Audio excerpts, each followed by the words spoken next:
essentially how I feel about life. Full of loneliness and misery and suffering and unhappiness, and it's all over much too quickly. The question is, have I learned anything about life?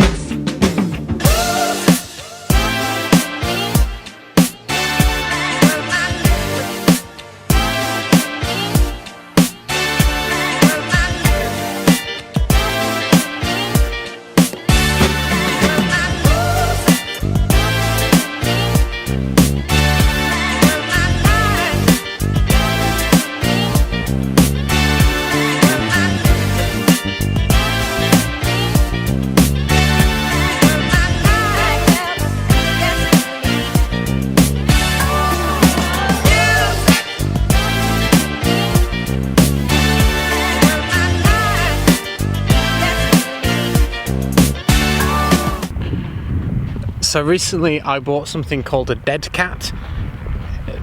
It doesn't sound, it's not as bad as it sounds. Basically, because I film outside a lot of the time, it's really annoying when you get the wind hitting the microphone. So a dead cat is this big fluffy furry thing that you pull over the top of your microphone and it stops the wind. So that's what I'm doing right now. I am testing to see how good this works in the wind. If you can hear any wind, or if I can hear any wind when I'm editing, it doesn't work. If it's really good quality, then I'm impressed and I should have got it sooner. Des yeux qui font baisser les miennes, en ride qui serpente sur sa bouche, voilà les poutres sans retouche de l'homme auquel j'appartiens. Quand il me prend dans ses bras, il me parle tout bas, je vois l'avion rose. Il me dit des mots d'amour, des mots dont tous les jours, et ça me fait quelque chose. Il est entré dans mon cœur, une époque de bonheur dont je connais la cause. It's windy right now. If this was my old microphone, you'd be hearing shh. So, good way to test if this thing works or not. This is a really nice spot. I like coming here. I've been coming here now kind of every day for about the last month. I used to go to a reservoir, but I recently found this place, which is really lovely because there's nobody ever here. It's always really quiet, but I've got to be careful where I walk in because there's sheep further ahead. A couple of weeks ago when I walked around the corner and there was three sheep at the bottom end, and he saw them and I couldn't grab him in time and he chased them for almost a mile. Like, it was ridiculous. I was running after him like an idiot and they'd actually jumped into this waterway, the sheep. Not this part, further down there's this bit here. Let me show you exactly where the sheep went. If you can see, this green path here goes all the way, and he chased them along here for a mile coming this way, and the sheep did a U-turn and came down here. When they got here, they walked around this, or ran around this way, and they jumped actually into the water, so they were up to there in water. And Teddy was here just looking at them, didn't know what to do. He just chased them, they jumped in the water and he just stared at them until I got to him, put him on a lead and dragged him off. The sheep managed to jump themselves out okay when I left, so it was all fine, but a little bit panicky. So I don't trust him with sheep. Wind, glorious wind. Can you hear any wind? It's quite windy actually. There's a nice gust. This should totally ruin my audio.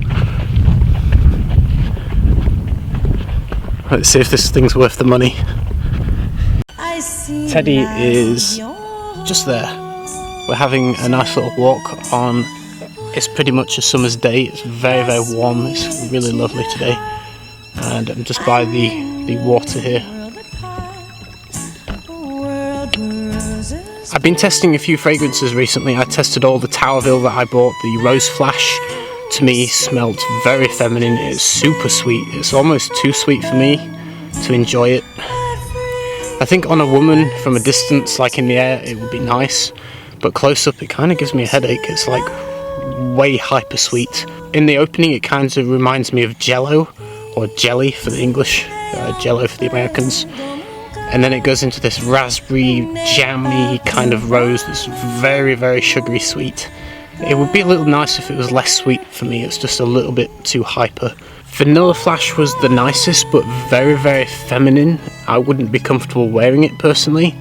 It kind of reminds me of almond marzipan on a cake. Like it smells like the topping of a fairy bun or a cake or something. It's got this almond marzipan, kind of powdery, vanilla-y. Very sweet again. But I don't know, vanilla fragrances are funny to me. A lot of them, I mean, most of the time I really like vanilla fragrances, but they're either skewed too feminine a lot of the time. I don't know why. Certain ones feel feminine to me and others don't particularly. I'm not really sure why. But this one to me is very feminine. I'm not a huge fan of marzipan, to be honest, and it kind of gives me this marzipan feel. I didn't get a whole lot of the rose that everyone talks about, but I only sampled it once. I think maybe I'll get that next time, but initial first impression was this kind of very powdery vanilla and kind of like an almond marzipan kind of feel. Very, very feminine. Would smell great on a woman, I think. I think it would be quite sexy on a girl, just not comfortable with it as a man. The last one was Amber Flash, and I didn't like that one at all. I can really smell the patchouli in it, and it has this effect of like making the amber very dirty, like it smells like it's been rolled around in the dirt. It's got this kind of like an off kind of dirty kind of vibe to it that I really don't like. I'm not really a fan of patchouli, to be honest. So the amber one was kind of ruined, but the dry down was better. It was more like, the dry down to me kind of just smelled like myrrh and labdamen, kind of very smooth resin, slightly sweet, kind of warming, very, very soft. All of them turned into a skin scent on me very quickly. Like within half an hour, they were all kind of skin scents on me, and they didn't seem to last that long either. So I will test them again properly, individually, because that was like sampling on like 2 arms, all 3 of them. So we'll see what they're like when I test them properly, but first impressions are I'm not going to be buying any of them. I tested all of the official Tower ones as well, and I don't think I'm going to be buying any of those, which is a disappointment because I really wanted to like an Andy Tower fragrance, because I really like the bottles, and I think Andy Tower is a really cool person, very artistic, and his artwork is great, and his bottles are cool. I just would like to own a Tower, but I'm just finding them difficult to wear. They just don't fit me. So I also tried a Bottega Veneta Pour Homme Extreme, which is one that I picked up in a store ages ago, and I thought it was a little bit different to the usual kind of designer stuff. So I bought myself just a little sample, official sample, and it is nice. In the opening I get juniper berry, pine, soft brown leather. It's quite nice. If it stayed like that, I would probably buy it. I think it's really well done in the first 10 minutes. Then it kind of descends into, I don't know if it's labdamen again, but it feels like almost like labdamen or myrrh or something, very smooth resin that's slightly warm and slightly sweet, and it loses kind of the leather feel very quickly after only about 20 minutes. It has a little bit of the juniper clinging on in the dry down, but it's mostly this kind of resin, and it just doesn't really go anywhere. I kind of get 20 minutes of soft projection and only 4 hours in longevity, so I wouldn't buy it. But if it stayed like the first 10 minutes, then I would. It's a shame the performance totally lets it down for me. It's definitely a bit more mature and quite masculine. Today's video is like a discussion video, or at least I'm going to be discussing things, and I guess you'll just have to listen. But I actually filmed this video in Easter Island, and I kind of wasn't particularly happy with it, and then I ended up losing the footage anyway, because I've got so many SD cards, I think I wiped it off by accident. But yeah, it's about subtlety in fragrance and how my opinion on that's changed and developed as I've changed and developed. Originally, when I first got into fragrance, I was keen to have like a big bubble around me where it was like everyone knows that I'm wearing something and everyone can smell it and, you know, and feel like, yes, I am wearing something. For some reason, that was just a thing. I don't know why, but I was spraying probably too much, to be honest. I remember, if you go and watch my very first video, I was spraying the original Tom Ford Tuscan Leather like 7 or 8 times, which is stupid. But I was, because I liked it so much. I wanted this big bubble of it around me, and I found it actually fairly close to the skin. If I sprayed it just 2 or 3 times, I actually didn't really smell it myself, and I wanted to actually have the benefit of smelling it myself, so I sprayed it a shit ton. But the bubble that it gives around you then is massive, and yeah, I think it's very easy to lose yourself in, oh, I want beast mode performance of 12 hours or 10 hours, and I want it to be beast mode projection where people smell you from the other side of the room. And I think now it's like, why the hell do you want that? Like, what is the purpose or need for that? I don't think a fragrance needs to last 10 hours. I'm quite happy with 5, personally. If a fragrance lasts 5 to 6 hours, that's fine by me. I think that's more than enough. But I think projection should be subtle. It should be within your personal space. If people are smelling you from a distance, it's not a good thing. And I think what changed my mind rapidly was when I was traveling in Peru, and I was walking down the street in Cusco, and it was this really old guy walking along the street, and I must have been a good 6 feet away from him. And when he walked past me, I got hit in the face by whatever fragrance he was wearing. It was I actually don't know what it was, but it was very, very sweet. And I was like, wow, that's not nice. Even if the fragrance was nice, it was not nice being hit in the face with it from that far away. And I thought to myself, wow, you know, he's just sprayed way too much, and it's not a pleasant experience for people around him, and he's not aware of that. And I think it's so easy to overspray and not think about your projection or your sillage in taking into consideration other people around you, and that it can be potentially offensive. I'm very aware of that now. But also what I realise is that subtlety is just a better quality to have as a person. You know, if you're modest and subtle in things, that's far better than being loud. You know, you don't have to be the centre of attention at a party. You can be the cool, quiet person. You know, there's nothing, I think that speaks a little bit more than if you're very assertive, aggressive and loud, and you feel, you know, it's like attention grabbing in a way. If you look at it that way, it's like, look at me, I'm wearing an expensive fragrance or a strong fragrance. It's like, look at me, you know, it's like an attention thing. I don't take offence to that, but it's just my kind of thoughts.